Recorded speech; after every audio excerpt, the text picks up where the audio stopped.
Nah, Baik, lalu ya. beredar info di media, MK itu adalah untuk pemakzulan. Oh. Gitu, untuk impeachment. Oh. Jadi agak telat itu impeachment. Kan yang kuasa waktu itu Ibu Mega. Iya. Sampai saya jelaskan kepada Menko. Nah, itu Pak SBY. Saya bilang tolong dijelaskan sama Ibu Mega. Oh. Ini ada salah paham. MK itu bukan merugikan posisi presiden, malah menguntungkan. Untuk mengusulkan ya ke MK sebelum bawa ke MPR, itu harus 2/3 kali 2/3. Iya. Nah, 2/3 itu yang mana partainya? Nah, yang sekarang aja pendukung Prabowo Gibran ini 45%. sudah 45%. Misal mereka walk out semua. Ya. Ini nggak cukup suara.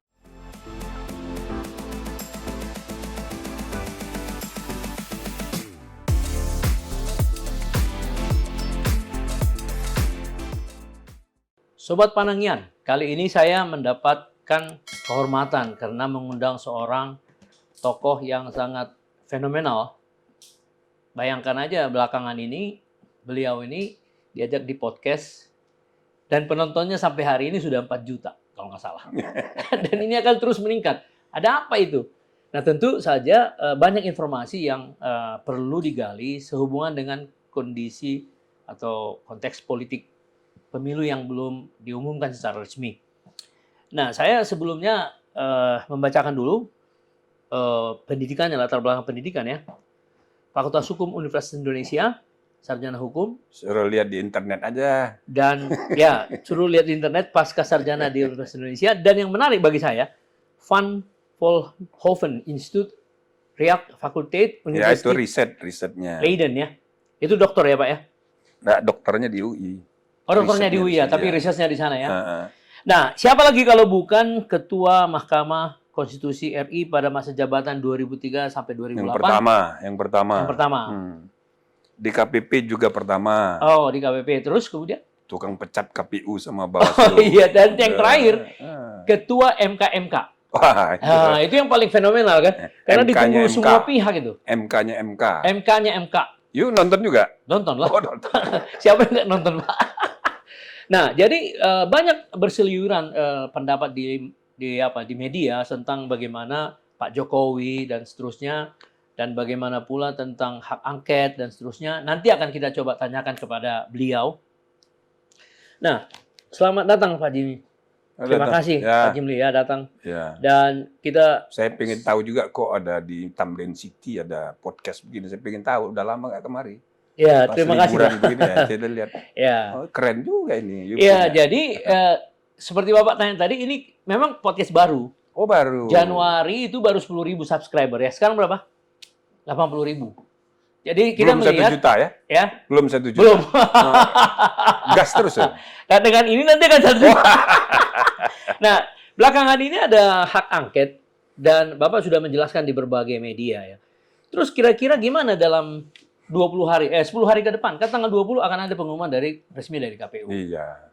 Kira-kira gimana, Pak? Ya, sebetulnya sudah terlalu banyak yang bicara mengenai ini. Saya setuju, ya. Makanya begitu yuk kontak, saya bilang nggak usah dibicarakan lagi, udah banyak. Saya pun sudah capek menjelaskan. Tapi ya bagaimanapun kita tidak bisa mencegah. Kayaknya mau jadi ini hak angket gitu loh. Hak untuk menyelidiki. Tinggal apanya yang hendak diselidiki ya tergantung nanti di DPR gitu. Cuma kan biasa kalau di forum politik itu suka melebar-lebar. Apalagi ada demo yang emosional. Ya kan? Batalkan Pilpres. Lalu makzulkan. Malah ada yang lucu tuh, dia bilang ulangi Pilpresnya, tapi yang 02 nggak ikut. Ada itu, iya. Nggak boleh ikut. Ini kan lucu. Termasuk pemakzulan. Jadi, tapi masyarakat kita ini kan harus diberi pencerahan. Supaya jangan keliru, jangan buang-buang waktu. Iya, betul. Jangan mengikuti emosi yang tidak karu-karuan. Coba itu ngabisin waktu. Apalagi sok pemuja, Padahal yang kita puja juga nggak kenal sama kita. Ngapain gitu loh. Iya kan? Nah misalnya soal impeachment. Udahlah, nggak mungkin itu. Kenapa, Pak?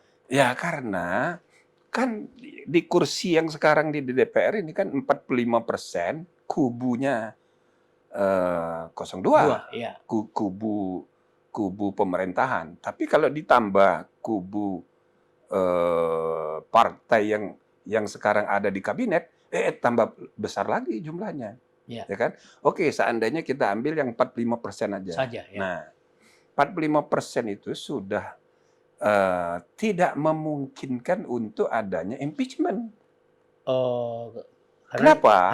Karena syarat untuk impeachment itu harus ada pernyataan pendapat di DPR yang pertama harus 2/3 hadir, yang ketiga harus didukung oleh 2/3 anggota yang hadir.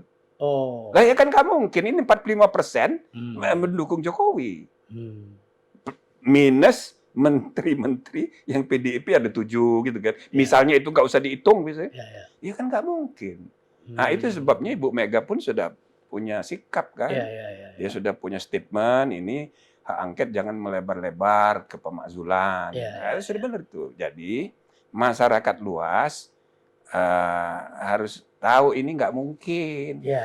Jadi nggak usah melampiaskan emosi, kemarahan, kebencian sampai mau pemakzulan. Karena ini kan saya ngalami. MK dulu lahirnya itu ya hampir telat. Nah, sudah bulan Mei, undang-undang tentang MK itu belum diserahkan dari pemerintah, itu Megawati jadi presiden, ke ke DPR. Karena ada isu Sukhoi Gate waktu itu. Sukhoi Gate. Lalu beredar info di media, MK itu adalah untuk pemakzulan. Gitu, untuk impeachment. Jadi agak telat itu impeachment. Kan yang kuasa waktu itu Ibu Mega. Sampai saya jelaskan kepada Menko. Nah itu Pak SBY. Saya bilang tolong dijelaskan sama Ibu Mega. Ini ada salah paham. MK itu bukan merugikan posisi presiden, malah menguntungkan. Saya bilang begitu. Gitu kan? Sebab ide pembentukan MK pertama kali itu gara-gara Gus Dur diberhentikan oleh MPR tanpa proses hukum, tanpa pembuktian apakah dia bersalah atau tidak dalam Bulog Gate. Jadi kalau Mega itu Sukhoi Gate, Gus Dur kan Bulog Gate. Sudah ada memorandum 1, memorandum 2, tapi karena dia marah ini lalu dia bikin dekret yang membubarkan DPR. Nah, gara-gara itu dia diberhentikan oleh MPR, ya kan? Tanpa mempertimbangkan memorandum 1 dan 2. Padahal ini proses hukum yang sudah jalan. Lihat tap MPR pemberhentian Gus Dur. Itu tidak menyinggung lagi dalam pertimbangan mengingat dan pertimbangannya itu, ya kan? Tidak menyinggung lagi memorandum 1 dan 2. Langsung loncat ke dekret. Nah, jadi dia diberhentikan hanya karena jumlah suara di MPR. Oke, nah timbul masalah karena 2001 sudah disepakati kita akan mengadakan pemilihan presiden langsung. Timbul masalah, pertanyaan. Nanti kalau presiden sudah dipilih langsung, apa dia diberhentikan oleh MPR kayak Gus Dur juga? Nah, maka ya kan disepakati harus ada proses hukum. Nah, proses hukumnya di mana? Di MK.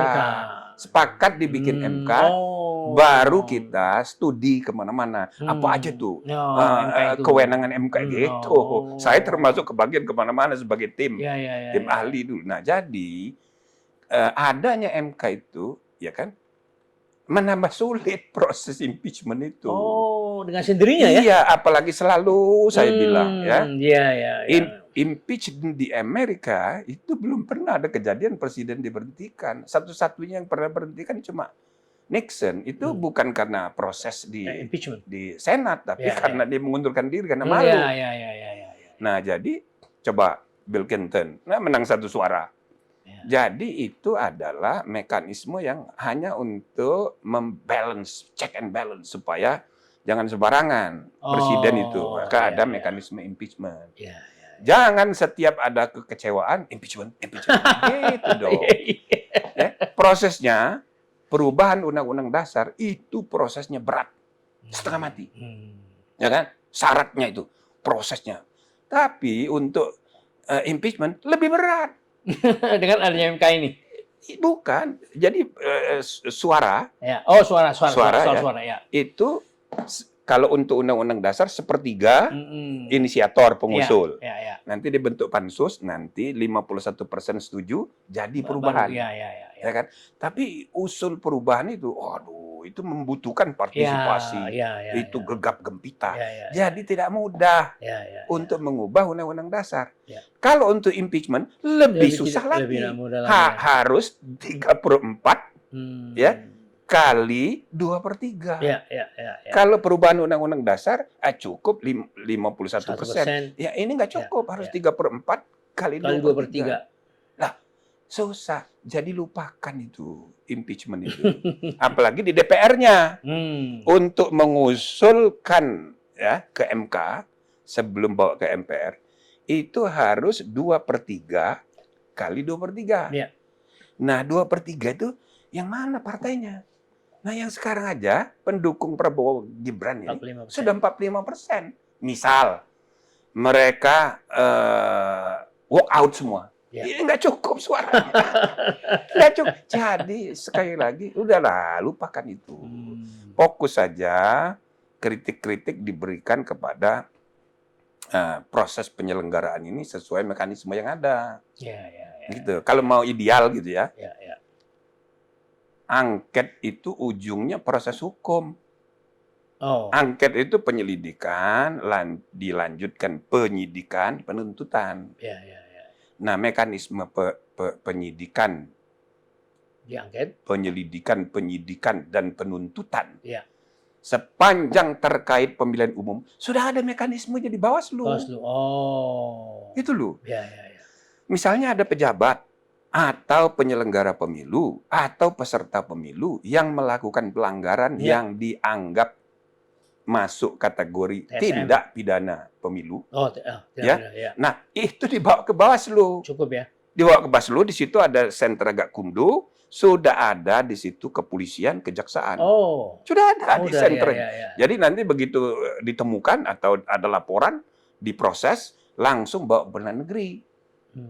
Jadi masuk penjara tuh orang, siapa aja, ya kan? Termasuk pejabat yang misalnya melanggar pidana pemilu, masuk penjara. Kalau dia tentara, itu di pengadilan militer untuk memastikan bahwa TNI nggak boleh ikut-ikut dalam urusan pemilu. Tapi misalnya kejadian ada dan dia terlibat tindak pidana pemilu, bawa ke pengadilan militer.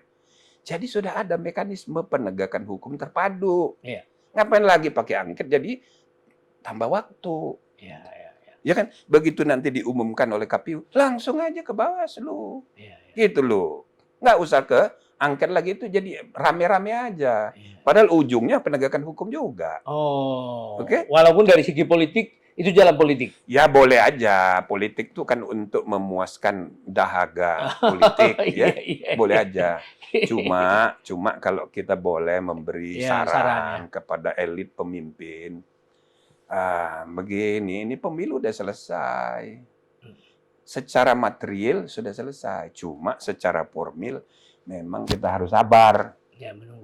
Nunggu pertama keputusan KPU. Tanggal 20 Maret. 2, konfirmasi MK. Iya atau enggak. Ya kan? Kalau misalnya ada perkara, bisa aja keputusan KPU berubah. Yang menang jadi kalah, yang kalah jadi menang. Bisa juga ya. Secara teori begitu. Secara teori hukum. Ya Normatif. kan? Yang menang jadi kalah, kalah jadi menang. Nah, jadi kita harus tunggu pertama keputusan KPU. Habis itu 2, kita tunggu konfirmasi putusan mahkamah. Kalau tidak ada putusan, konfirmasi. Dia harus konfirmasi seperti dulu waktu pertama kali 2004 Pilpres pertama. Ibu Mega tidak berperkara. Tapi saya datang sama dia karena ini MK ini masih baru, saya mesti jelasin. Gini. Jadi ibu punya hak untuk mengajukan perkara. Kalau ibu tidak puas.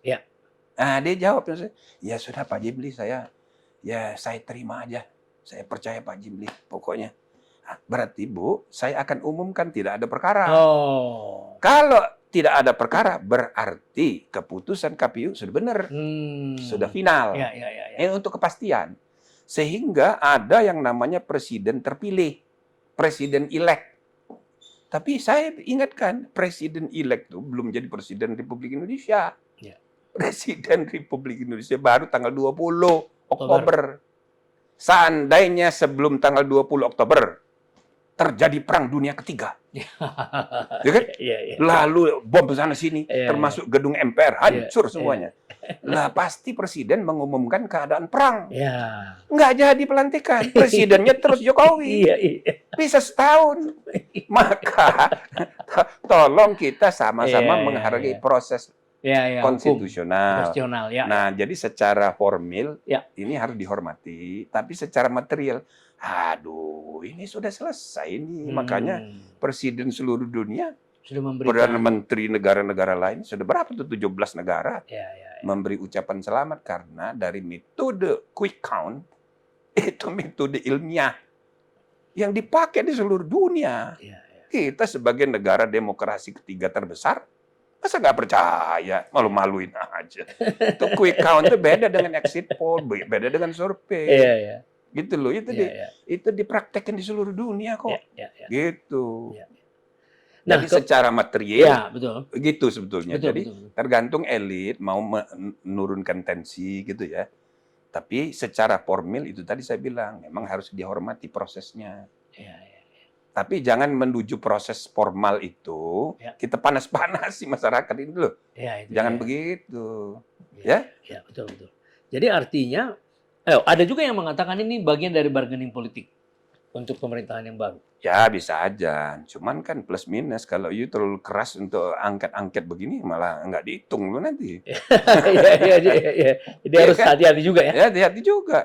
Malah waduh, ini benar-benar ini orang gitu. Nggak dihitung. Padahal objektif siapapun presiden terpilih dia butuh dukungan minimal 55% sampai 60% di DPR supaya dia sisakan 40% untuk oposisi ya, pengimbang itu penting. Tapi untuk amannya ya dia butuh 55 sampai 60%. Tapi kalau seandainya tidak bisa 60, ya 55 cukup.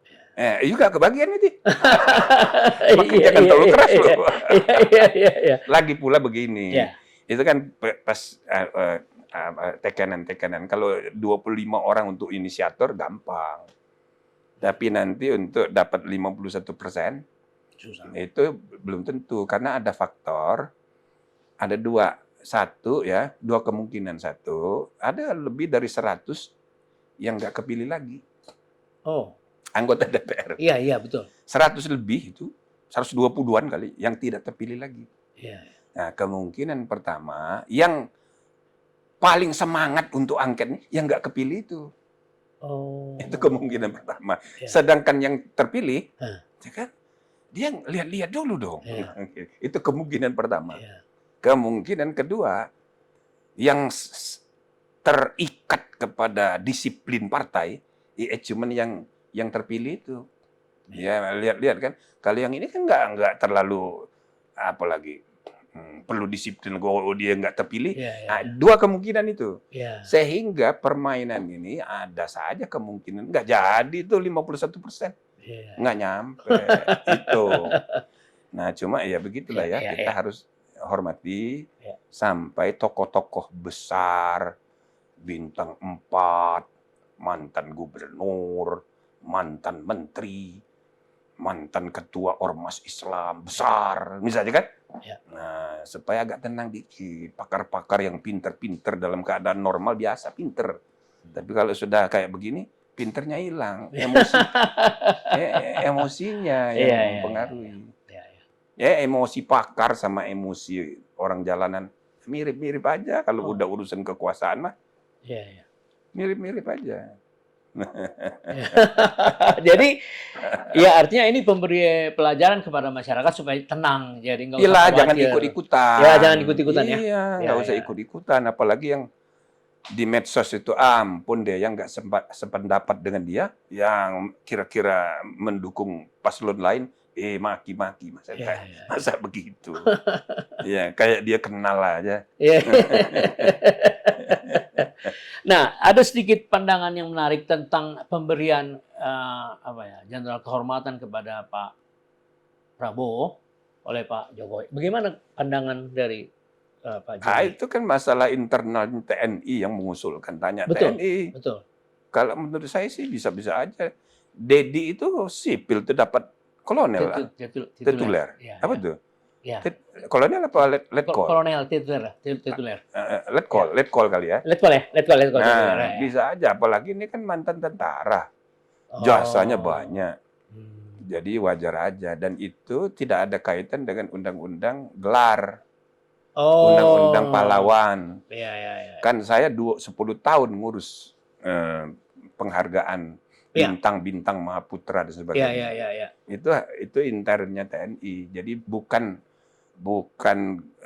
gelar pahlawan atau gelar bintang dari negara. Kehormatan, bukan ya. Lain ya. Yang kalau bintang itu kan Mahaputra, yang akibatnya itu dapat kuburan. Ya. Di makam pahlawan gitu. Ya. Kalau ini kayaknya nggak ada kaitan dengan itu. Ini hanya internal militer, TNI. ABRI ya. Iya, dan sudah banyak yang dapat begitu kan. Ya. Ya memang ada plus minus lah ya, tapi saya dengar sih sudah lama itu Pak Jokowi mau ngasih. 2022 kan. Tapi dia nggak pernah mau. Ya. Tapi sekarang konon katanya dia di pita kompli. Ya sudah nggak bisa, kan sudah nggak ada alasan lagi untuk tidak mau. Karena pemilunya sudah selesai. Ya. Jadi ya udah kita kasih selamat aja. Ya. Tapi secara psikologis dengan adanya berbagai stigma yang ditempelkan pada Pak Prabowo itu akan membuat Pak Prabowo lebih nyaman dong secara psikologis. Ya pokoknya sekarang ya semua pemimpin kita itu di era demokrasi ini harus siap dihujat. Oh iya. Iya kan? Ya. Hujatan pada Jokowi itu, waduh, coba nih. Yang memilih Gibran itu kan Prabowo. Iya. Ya kan? Yang menentukan itu. Ya, betul. Kalau yang saya lihat ya. Dan memang iya katanya. Nah, itulah. Iya. Itu karena dulunya kan gini, Pak Prof. Banyak sekali yang membuat rating. Yang paling tinggi kan Erik.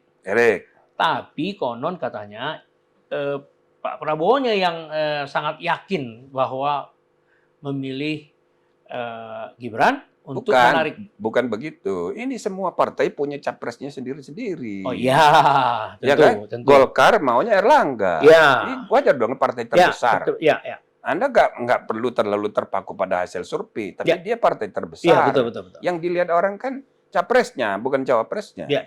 Jadi di Golkar itu, semangat supaya Erlangga jadi cawapres. Ya kan? Ya. Nah, tapi begitu Demokrat gabung, kan dia mengusulkan Khofifa. Ya. Alasannya Jawa Timur, the battleground. Ya kan? Benar juga. Ya. Jadi kubu 01 ada Muhaimin, kubu 03 ada Mahfud. Ya kan? Kalau hitung-hitung Jawa Barat udah beres nih, ya kan? Jawa Timur, maka perlu Khofifa. Jadi masuk akal diusung oleh Demokrat.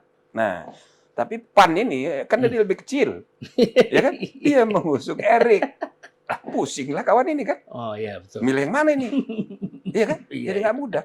Nah, jadi sampai detik terakhir itu konon katanya sudah bikin SKCK itu Erik. Iya, begitu 03 mengumumkan cawapresnya Profesor Dr. Mahfud MD, Hukum Tata Negara. Yusran sebagai ketua PBB bikin SKCK juga. Iya. Iya kan? Betul. Nah, yang jadi masalah bagi Prabowo kalau saya lihat ya. Ini Muhaimin kan sudah digadang-gadang sejak awal. Teken ini fakta integritas. Wah, macam-macam kan. Tiba-tiba pindah hanya dalam 1 hari. Pindah ke kubu 01. Nggak pakai ngomong dulu segala macam. Pindah. Jadi dia pusing. Ini kalau nggak saya ambil bisa pindah juga ini. Oh, iya, psikologi ya. Ini Golkar kalau pindah bagaimana ini? Kan Golkar itu cukup. Misal dia ambil dengan Erik berdua. Cukup 20%. Jadi nggak bisa juga dianggap enteng. Jadi kita nggak bisa anggap enteng juga pengalaman pindahnya Muhaimin. Ketua Umum PKB Muhaimin. Jadi pusing dia kan. Nah, begitu ternyata ada putusan MK, berarti dia memenuhi syarat, mulai dipertimbangkan. Jadi itu belakangan itu dipertimbangkan. Bahwa ada kasak kusuk PSI, ya, itu kan soal lain. PSI kan ditolak oleh MK. Jadi ini permainan Tuhan ini. Ya kan? Ini takdirnya Allah. Udah terima saja. Permainan manusianya itu ya kan ngakal-ngakali main catur ini. Tiba-tiba ada peluang ini. Ya kan? Ketika dia lagi pusing nyari siapa ini. Kalau survei nggak ada yang ngalahkan Erik. Erik nomor 1, nomor 2 Kopipa. Ya kan? Gibran jauh. Hasil surveinya. Maka ada yang menganalisa bahaya kalau Prabowo ngambil Gibran. Iya, betul. Iya, Pak Hasim mengakui itu. Oh, begitu ya? Iya, betul, Pak. Nah, itu bahaya. Jadi banyak yang ngasih masuk. Jangan. Iya, gitu. betul, Pak. Betul. Nah, tapi sekali lagi itu jalan tengah. Kalau bukan Gibran, ini bisa repot ini.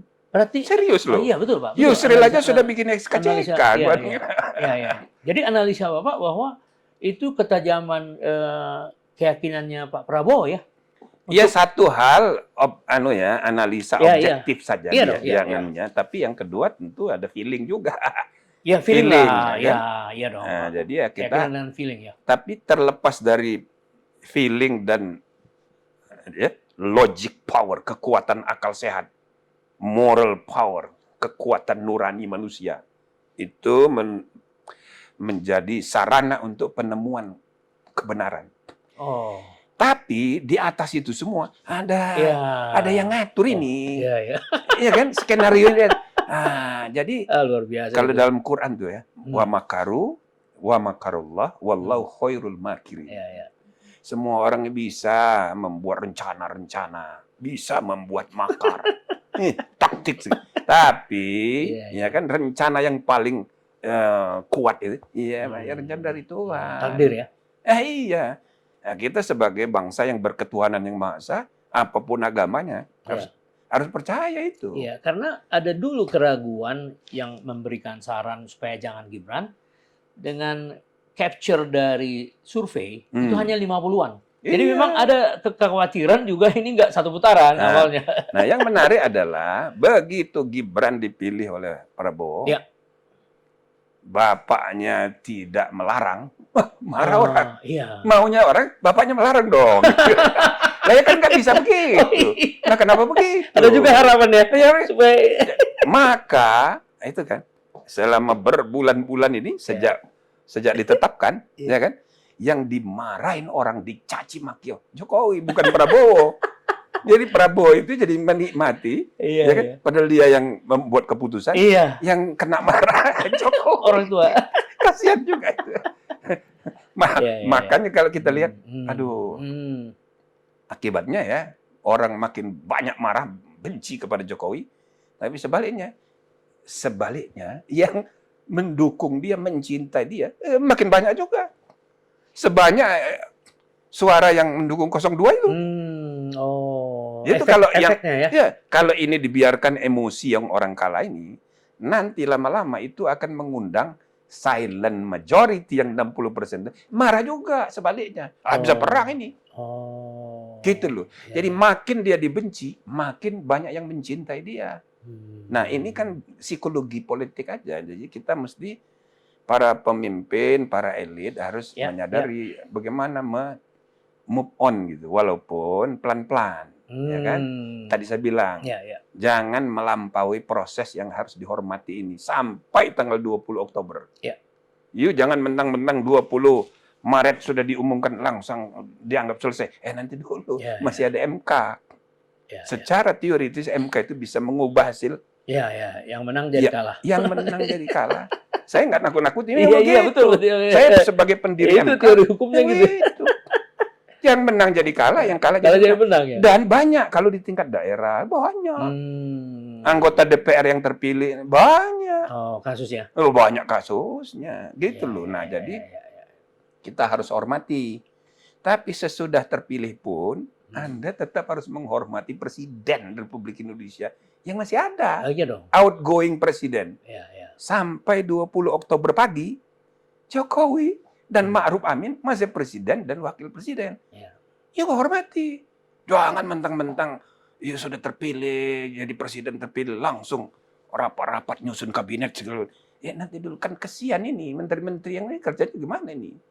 Dia ngelamun, wah bakal diganti di saya. Jadi nggak kerja lagi, padahal masih 7 bulan. Jadi kalau mau nyusun-nyusun begitu, ya diam-diam aja di dalam, nggak usah bilang-bilang. Gitu loh. Jadi mekanisme bernegara konstitusional itu harus diikuti prosesnya dengan baik. Benar dan baik juga. Tapi sepertinya langgam dari kabinet di bawah kepemimpinan Jokowi selalu melibatkan kalau memang relevan dengan Menteri Pertanian, Menteri Pertahanan. Jadi memang tidak ada suatu gejolak dalam hubungan pemerintahan ya. Ya, saya rasa enggak ada masalah. Apalagi kan memang pilihannya, harapannya Presiden Jokowi supaya ada keberlanjutan. Tapi melihat perkembangan keadaan ya, menuju 20 tahun Indonesia emas. Sekarang ini kita menghadapi tanda-tanda zaman yang berubah cepat. Ya kan? Maka tidak bisa tidak kita mesti evaluasi ini 25 tahun reformasi ini. Jadi maksudnya banyak hal yang perlu ditata ulang. Banyak hal yang perlu dibenahi. Jadi yang namanya continuity and change itu keniscayaan. Jangan dipisah-pisah. Ya kan? Sekarang ini gara-gara Anies Baswedan mengusung change, perubahan, yang ini keberlanjutan, seolah-olah dua hal yang terpisah, nggak bisa. Kita harus berubah. Banyak yang harus kita benahi. Banyak sekali yang jelek-jelek yang kita praktekkan selama 25 tahun. Jadi harus ada kesediaan untuk evaluasi, ya kan? Menyeluruh, gitu loh. Nah, untuk perbaikan, pertama ada tantangan baru. Jangan anggap enteng. Dulu pada pertengahan abad ke-20, siapa yang menyangka terjadi Big Bang Change, perubahan dasar tata ekonomi sosial politik dunia sesudah Perang Dunia Kedua. Siapa yang mengira? Tapi kejadian. Bangsa-bangsa terjajah di Asia, Afrika, di Amerika Latin, merdeka semua. Big Bang Change. Pada pertengahan abad 20. Sekarang menuju pertengahan abad 21, ada kemungkinan another Big Bang Change. Nah, jadi perubahan dasar lagi. Teknologi makin disruptif, munculnya kekuatan baru China. Itu jangan dianggap dikecilin gitu. BRICS, dedolarisasi. Itu cermin dari keinginan kolektif bangsa-bangsa di dunia untuk tidak mau lagi tergantung hanya kepada dolar. Hegemoni dolar dan American Empire.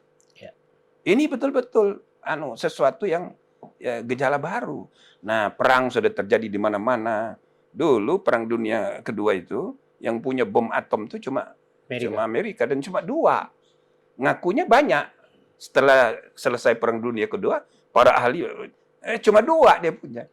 Itulah yang dibomkan di Hiroshima dan Nagasaki. Nah, sekarang ini 9 negara loh. Punya bom nuklir 9 negara. Jadi kalau kejadian Perang Dunia Ketiga, waduh, kita nggak ikut perang, tapi abunya kena ini. Tamrin apa nih? Tamrin City. Square ini kena juga. Nah, jadi ini apa namanya membawa perubahan besar. Ya. Teknologi makin disruptif. Post-truth kata para ahli. Sekarang ruang publik diisi oleh hoax, informasi yang tidak benar, tidak faktual. Nah, belum lagi kita objektif, kita udah 25 tahun ini mempraktekkan sistem demokrasi kita ini dengan perubahan 4 kali, kan harus dievaluasi. Apa ini yang sudah ideal begini ini? Ya kan? Nah, saya sebenarnya ingin pimpinan-pimpinan partai itu, termasuk nanti pemenang siapa aja jadi presiden gitu ya. Nah, menuju 7 bulan ini, Mbok ya sharing ide. Jangan hanya sharing kursi gitu loh. Jangan nanti berunding itu siapa dapat berapa, partai Golkar dapat berapa menteri, PAN berapa, Demokrat berapa, Gerindra. Jangan cuma itu terlalu transaksional. Kita membutuhkan transformational leadership, kepemimpinan transformatif. Maka kita harus evaluasi kebijakan-kebijakan 25 tahun ini, apa yang perlu kita perbaiki. Ini di jalanan tuh orang pada marah. Nah, meskipun itu tidak dikatakan, itu penyebabnya itu kan kekecewaan pada sistem yang ada. Jadi tadi saya bilang, continuity and change itu keniscayaan. Jadi lupakan itu perbedaan antara kubu perubahan sama dua-duanya membutuhkan perubahan kok. Gitu loh.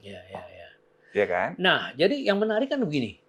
Pak Prabowo dalam pidatonya mengatakan demokrasi yang setelah kita jalankan pasca reformasi itu melelahkan. Nah, itu kan bagus tuh. Ya kan? Berarti dia ada kesediaan karena ngalami sendiri. Iya, Pak. Lalu kemudian dia bilang mahal. Lalu kemudian terbuka ruang untuk memperbaikinya. Nah, ini. That's it. Nah, itu. Jadi apa itu maksudnya kira-kira, Pak? Saya rasa kalau betul nanti dia terpilih, saya pikir dia paling mungkin untuk diajak berpikir jangka panjang. Karena dia udah terbukti ya perjuangannya untuk menjadi presiden lama sekali dan gagal terus. Ya sama kayak Anwar Ibrahim, harus masuk penjara dulu. Anwar Ibrahim, terus Nelson Mandela, berapa tahun masuk penjara. Jadi masuk penjara itu nggak apa-apa itu, ya kan?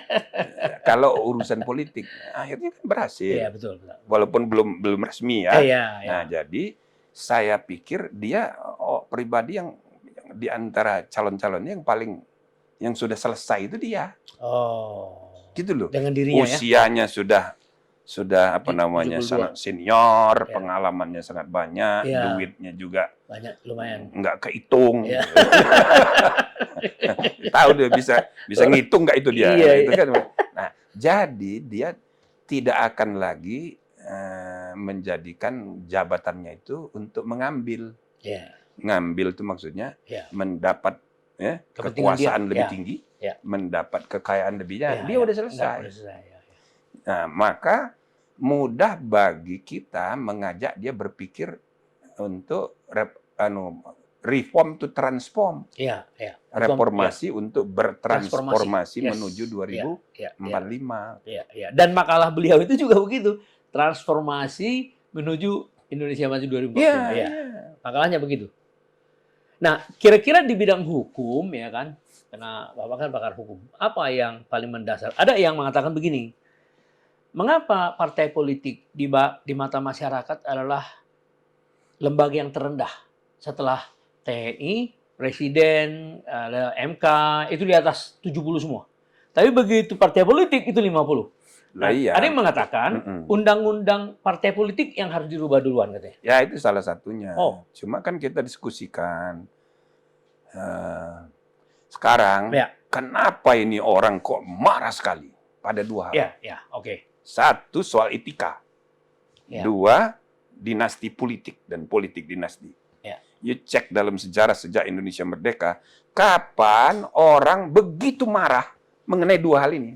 enggak, belum pernah ada. Belum pernah, baru Iya. kali ini orang Iya. marahnya itu sudah, waduh, adanya Iya. itu rambutnya pada naik semua, gitu. Saking marah. Dan yang marah ini mulai dari elit sampai orang biasa. Itulah, saya suka sebut elit itu ya, misalnya Romo Magnis. Marah banget dia, pidato-pidatonya. Terus Gunawan Muhammad, wartawan senior, sampai nangis.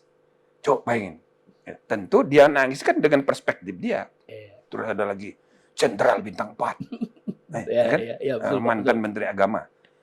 Terus Sutioso. Terus Din Samsudin, mantan ketua PP dan ketua MU. Ketua Muhammadiyah, ketua. Jadi ini bukan orang sembarangan. Elit ya. Elit gitu. Tapi kalau lihat-lihat emosinya, ya mirip aja kayak Panangianis Manungkal. Mirip-mirip aja.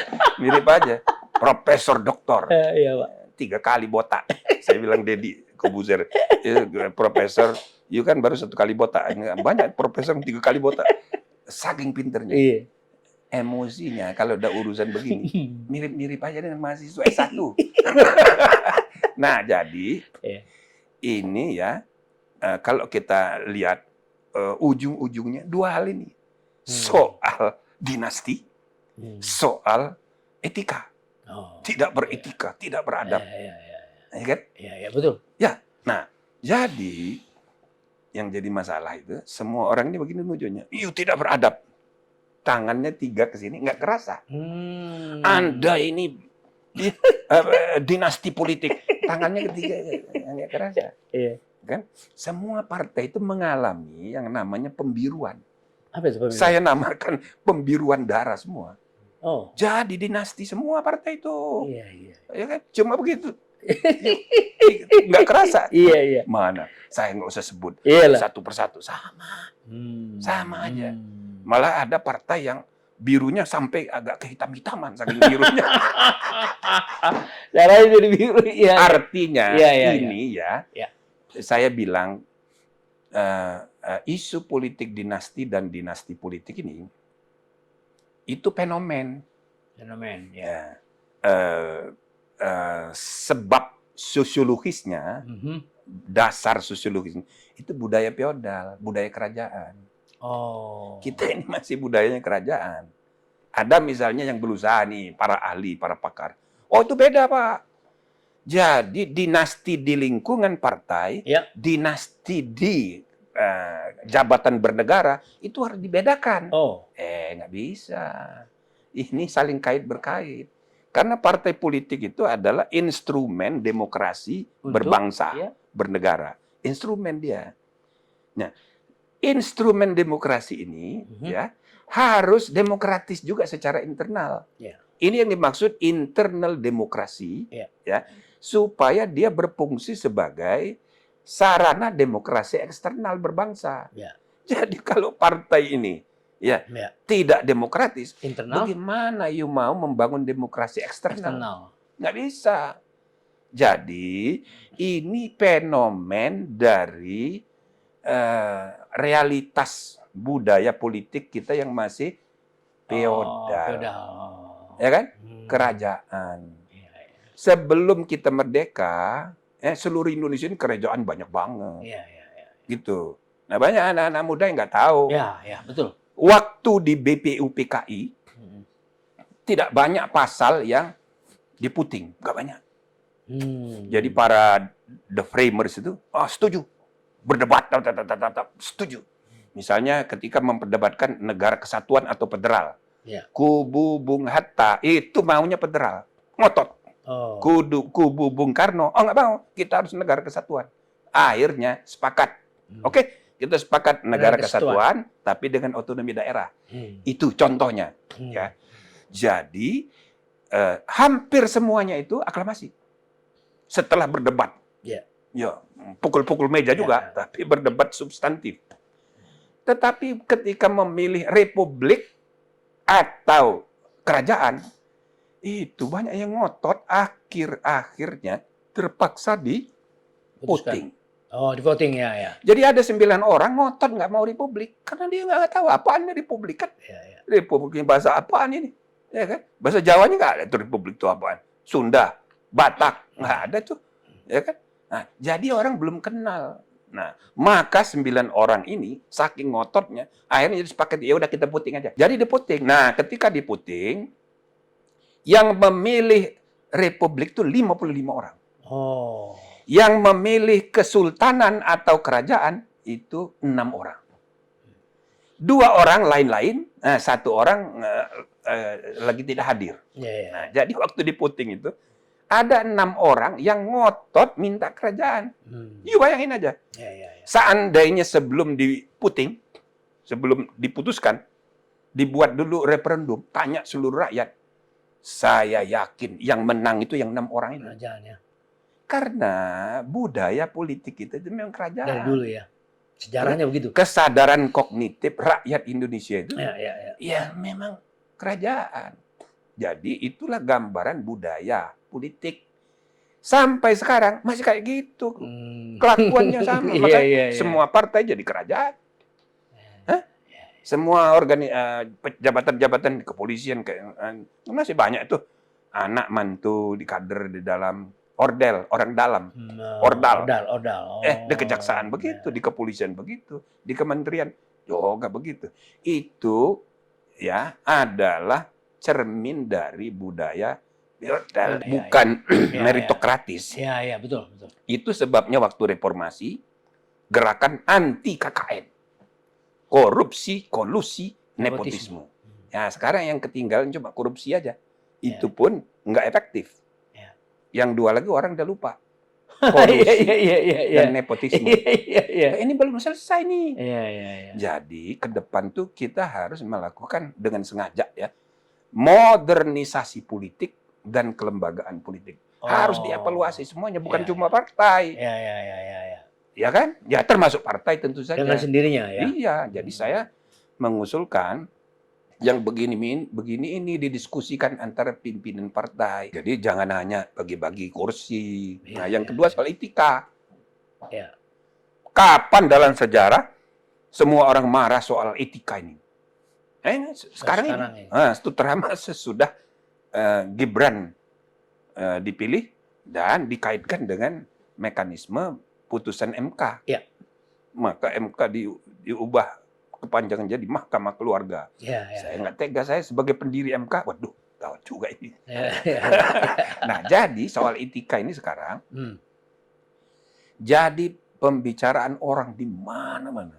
Coba begini, Anda tidak beretika. Nggak kerasa. Lagi ke dia. Nah, jadi saya rasa ini momentum untuk pembenahan.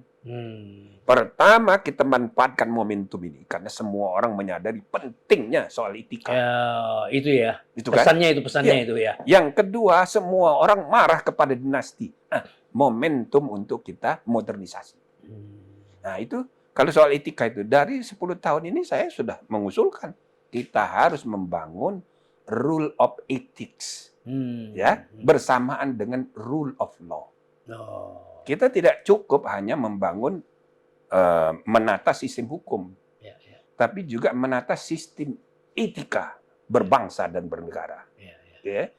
Nah, kita masih punya TAP MPR nomor 6 tahun 2001 yang masih berlaku sah sampai sekarang. Jadi Pancasila, Undang-Undang Dasar dan TAP MPR nomor 6 tahun 2001 ini harus dipandang sebagai supreme source of ethics. Jadi Pancasila dan Undang-Undang Dasar bukan cuma supreme source of law sebagai hukum tertinggi, tapi ini adalah norma tertinggi, baik hukum maupun etika.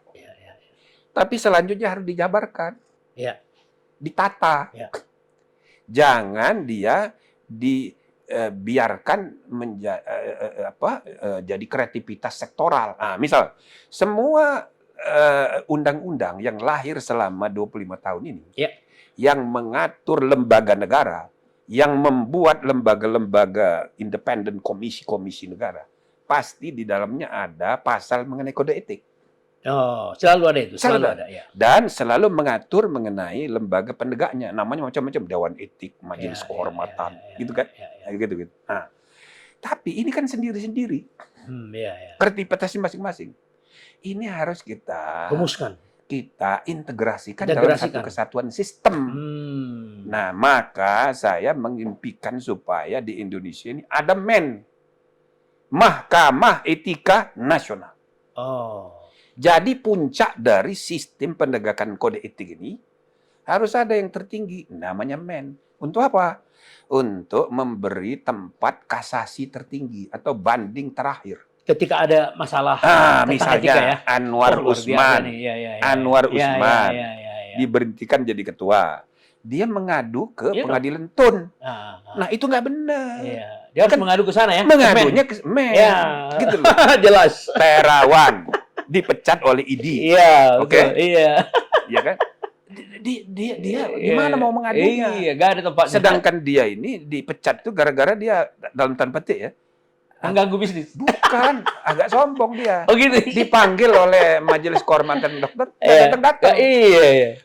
Dipecat dia. Jadi belum tentu tuduhan pelanggaran kode etik kepadanya sudah terbukti. Iya, betul. Tapi dia nggak ada tempat. Cuma karena Terawan ini banyak pendukungnya, ya kan? Semua elit eksekutif, legislatif, yudikatif termasuk saya ini juga pasien dia.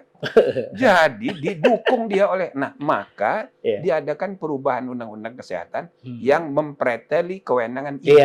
Itu nggak benar juga. Iya, betul, Pak. Jadi kita ini harus ada tempat. Itu tadi ya. Nah, ini yang membina supaya sistem etika itu terintegrasi. Nah, jadi kita manfaatkan ini ya, bukan hanya menata hukum kita ini dianggap banyak kekurangannya, tapi juga sistem etika harus kita tata karena hukum itu ujungnya memenjarakan orang. Oke? Nah, yang masuk penjara ini sekarang udah penuh. Jadi rata-rata kalau di kota besar tuh 300% overkapasitas. Secara nasional ini 200%. Jadi udah over kapasitas. Apalagi yang berkaitan dengan narkoba. Paling besar. Hampir 50% itu dari situ ya. Nah, yang menjadi masalah orang masuk penjara ini, yang tobat tuh cuma 30%. Iya. Yang tobat lalu kemudian ya pokoknya akan memperbaiki diri 30%. Kenapa itu, Pak? Iya, karena 30% yang kedua itu merasa dizalimi. Dendam dia. Coba tuh. Timbul kebencian. Anas Urbaningrum. Dia menganggap dia nggak salah, dia dikorbankan oleh politisasi. Dia dendam. Tuh, yang kedua, Azhar, mantan ketua KPK, ya kan? Sampai sekarang dia nggak merasa salah, tapi dia masuk penjara. Abu Bakar Ba'asyir, sampai mati dia tuh nggak merasa salah itu. Dia merasa pasti masuk surga itu. Gitu loh. Jadi yang kayak begitu 30%. Yang gawat 40%. Makin jadi.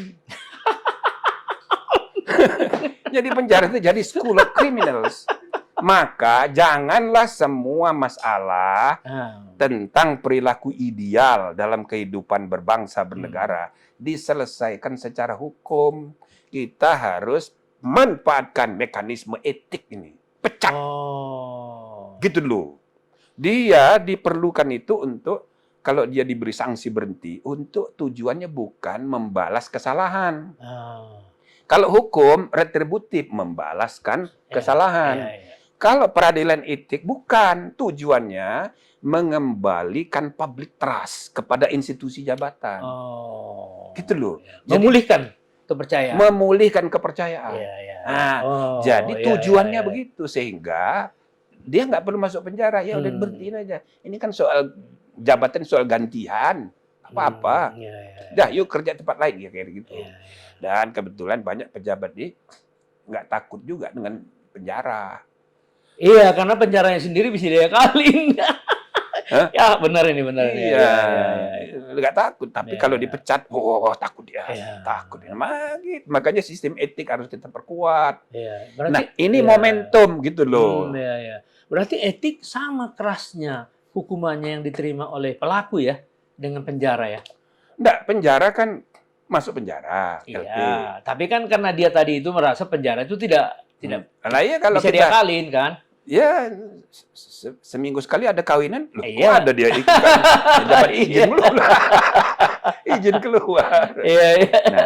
Nah ini soal etik ini harus sendiri nih. Ya, ya ini nih. Ya, ya, ya. Nah yang Mahkamah kedua Etik Nasional. soal budaya politik tadi, modernisasi budaya politik termasuk modernisasi partai, Ya. itu sendiri juga. Ya, ya, ya. Ya kan, didalamin. Ya. Ini penting. Ya, ya. Kita mudah-mudahan ini didengar nih, ditonton oleh ketua-ketua partai nih, ketua-ketua umum. Ya, ya, ya. Ya, mari kita manfaatkan momentum ini untuk berpikir ke depan, sambil mengalihkan orang yang belum move on ini tadi. Ini kan belum move on nih, karena mikirnya masa lalu, yang kemarin, gitu loh. Yang sekarang, emosinya kayak nggak terkendali gitu.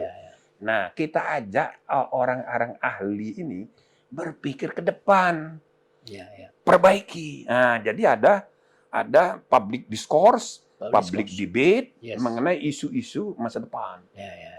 Gitu kalau menurut saya. Jadi perlu ada pembenahan.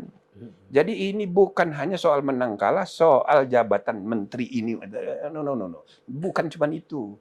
Negara kita sedang menghadapi masa transformasi menuju Indonesia emas itu, tapi syaratnya yang tidak efisien harus kita betulin.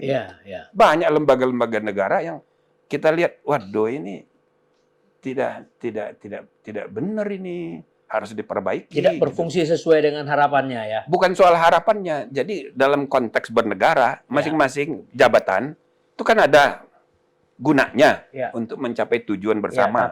Tapi kalau kita lihat ada beberapa di antaranya, waduh ini nggak perlu ini. Kan bisa dibubarin. Misalnya gitu loh. Iya dong. Karena memakan biaya. Jadi banyak karena salah satu ciri negara itu berhasil atau gagal itu dilihat dari kualitas institusinya.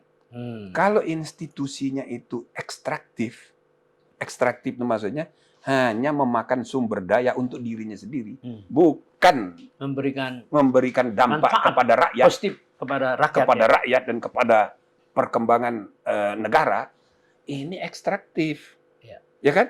Nah, kata James Robinson, Daron Acemoglu dalam bukunya Why Nations Fail, mengapa banyak bangsa yang gagal. Nah, itu kan sudah ada terjemahannya tuh di airport. Itu kuncinya itu the quality of the institutions. Nah, bedakan Korea Utara, Korea Selatan. Kualitas kelembagaannya. Begitu juga Nogal City di Sonora dan di Arizona. Arizona itu bagian dari Amerika Serikat. Sonora bagian dari Meksiko. Itu satu kota, penduduknya sama-sama kulit putih, berasal dari nenek moyang yang sama, tapi dia terbelah dalam dua negara. Satu, bagian yang Meksiko itu melarat. Sedangkan bagian yang Arizona, yang Amerika, modern dan maju sekali. Padahal ini orang berasal dari kampung yang sama. Kok bisa begitu? The quality of the institutions. Nah, jadi kita harus evaluasi nih. Kementerian-kementerian, lembaga-lembaga, banyak sekali yang nggak efisien. Coba disebut. Ini udah berkali-kali dibicarakan. Contoh misalnya PUPR katanya 16.000 karyawan. Padahal dia hanya memberikan pekerjaan sama kontraktor dan mengawasi kan. Contoh. BKKBN. Badan Keluarga Berencana. Itu dulu dapat award dari mana-mana itu. Dari seluruh dunia. Karena penurunan jumlah penduduk. Sesudah reformasi ada desentralisasi. Maka itu diserahkan kepada daerah. Ya kan? Provinsi, kabupaten, kota. Tapi ini semua daerah ini sibuk pilkada. Akibatnya family planning nggak keurus. Makanya generasi muda kayak dia nih, anaknya banyak-banyak semua. Ya kan? Sedangkan BKKBN masih ada. Gedungnya masih gede di Halim, pegawainya masih, anggarannya masih sama. Itu contohnya. Iyalah. Nah, ada lagi hak asasi manusia. Komnas HAM, Komnas Anak, Komnas Perempuan, ya kan? Komnas Manula. Makanya hak asasi manusia nggak keurus karena terlalu banyak yang ngerjain. Lucu ya, lucu.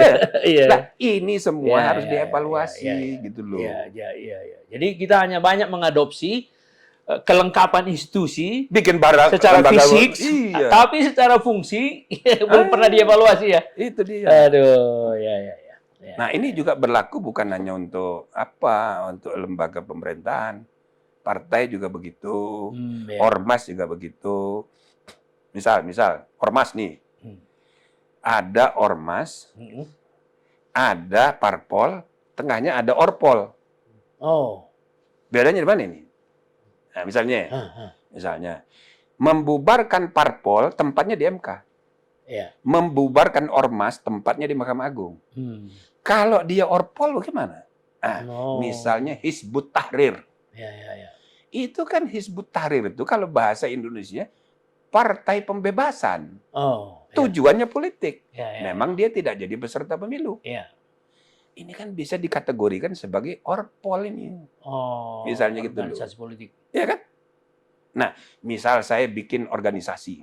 Kan calon kepala daerah itu kan boleh calon independen, nggak usah partai. Maka saya bikin organisasi namanya Organisasi Calon Independen Kepala Daerah Seluruh Indonesia. Nah, itu partai apa bukan? Bukan juga ormas. Ya, itu dia. Cuman organisasi politik. Organisasi politik. Jadi dalam pengertian luas ini partai juga. Iya. Maka kalau dibubarkan di MK. Sedangkan ormas, semua partai punya ormas. Ya. Lihat, PKB, Golkar, Gerindra, ada sayap perempuan, pemuda, mahasiswa, ya kan, petani, semua ada. Tapi ormas, ya kan, ada NU, ada Muhammadiyah. Ini harus dikelola. Ini NU ini nggak boleh dia hanya PKB. Maka pengurus yang sekarang sudah bagus ini. Kalau pengurus yang dulu terlalu anunya dengan partai. PAN juga begitu, nggak boleh dia Muhammadiyah. Ya kan? Karena partai politik itu beserta underbow-nya dibubarkan di MK. Waktu dulu PKI dibubarkan, semua organisasi underbow-nya ikut dibubarkan. Nah, organisasi underbow itu ormas atau orpol. Dia bukan ormas. Jadi ormas ini betul-betul harus netral. Ini perlu diatur. Maka saya bilang perlu ada undang-undang omnibus tentang sistem politik. Jadi organisasi politik, ormas harus diatur. Termasuk keterlibatan perusahaan dalam politik, itu harus diatur juga. Keterlibatan perusahaan dalam politik? Apa itu? Termasuk media. Misal, media yang adanya hubungan dengan politik, pemiliknya gitu ya? Politik, terafiliasi. Politik, dan media. Misalnya kan, media A, dia dibikin oleh pengusaha konglomerat. Dia pengusaha gede, lalu bikin industri media. Lama-lama dia bikin partai. Ya kan? Tiap hari kampanye partainya di media itu. Nggak pakai bayar. Kalau partai lain mau bayar. Nah, itu kan nggak benar. Frekuensi media itu bukan milik privat. Itu milik publik. Yang privat PT-nya milik Anda memang betul. Nah, jadi harus ada juga pengaturan media. Partai itu harus netral dengan perusahaan. Jadi perusahaan nggak boleh dia hanya mendukung partai A. Semuanya ini melalui mekanisme diatur misalnya CPR. Kalau di bidang sosial ada CSR, Corporate Social Responsibility. Kalau di bidang politik kita kasih nama CPR. Corporate Political Responsibility. Jadi perusahaan harus netral sehingga dia nyumbang untuk semua partai. Sama kayak yang jam tayang tadi untuk iklan. Semua partai harus dapat jumlah jam tayang yang sama. Terlepas dari partainya partai mana gitu. Jangan kayak sekarang. Iya punya partai di media ini iklan tiap hari yuk. Anak, istri, semua jadi caleg. Luar biasa nih. Nah, pandangan yang begini-begini ini harus jadi bahan tukar pikiran di antara partai politik, pimpinannya, menuju 7 bulan ini. Jadi jangan ngomongin cuman kursi doang, gitu maksud saya. Sangat luar biasa. Saya udah sampein ke Pak Erlangga, saya udah sampein sama Pak Surya Paloh, Pak Zulkifli, saya udah sampein bagaimana kita mengalihkan pikiran rakyat ke masa depan. Mumpung masih ada waktu. 7 bulan 7 bulan ya, betul. Termasuk bila perlu kita prakarsai perubahan kelima Undang-Undang Dasar. Ya kan? Kemarin kan terganjal oleh isu perpanjangan masa jabatan 3 periode dan ada lagi calon independen mau masukkan, akibatnya ide untuk perubahan kelima untuk menghidupkan GBHN namanya PPAN itu nggak jadi. Ya kan? Nah, tapi sekarang sudah pemilu udah selesai, masih 7 bulan, masih bisa kalau mau. Bisa nggak nih ketua-ketua partai kumpul? Ya, saya sebetulnya berharap Presiden Jokowi kalau dia mau membuat legasi tambahan selain legasi yang sudah ada, ya kan? Ya, dia pakai juga wibawanya, dia diskusi sama SBY, diskusi sama ketua-ketua partai mengenai kemungkinan penataan. Tapi ya nanti yang main di depan ya orang MPR, pimpinan MPR. Intinya kita harus ada perubahan dalam kesinambungan. Jadi continuity and change secara bersamaan. Jangan diperlawan. Jangan. Isu politiknya udah selesai. Ya kan? Tanggal 14 Februari udah selesai. Luar biasa. Terima kasih Prof.